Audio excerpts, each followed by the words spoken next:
अस्सलाम वालेकुम दोस्तों, मेरा नाम है हसन महमूद और आप देख रहे हैं मेरा यूट्यूब चैनल। दोस्तों आज मैं आपको बताऊंगा कि आप इजी पैसा ऐप में दो अकाउंट कैसे क्रिएट कर सकते हैं। एक को लॉगिन और एक को दूसरे को लॉग आउट कैसे कर सकते हैं। चलिए शुरू करते हैं। सबसे पहले आपने क्या करना है, आपने इजी पैसे ऐप पे जाना है, जो आपके ऐप है। वहाँ पर जाने के बाद आपको जैसा नज़र आ रहा है कि ये मेरा इजी पैसे अकाउंट है। यहाँ पर आपने देख लिया ओपन हुआ है। अब जब दोबारा हम इसको दूसरा अकाउंट ओपन करना चाहते हैं तो सबसे पहले आपने इस लॉन्ग प्रेस करना है। इसके बाद जो ऊपर ऐप इन्फो का ऑप्शन आ रहा है आपने इस पर क्लिक करना है।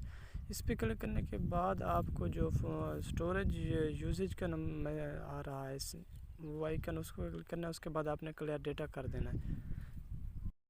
दोस्तों जैसे ही आप क्लियर डेटा करेंगे इसके बाद आपने दोबारा चले जाना है अपने इजी पैसा ऐप में। वहाँ पर आप जब इसको ओपन करेंगे ये आपको सबसे पहले कुछ मांगेगा, आपने अलाउ करना है। उसके बाद ये आपको कहेगा अगर आप चेंज करना चाहते हैं तो चेंज कर सकते हैं।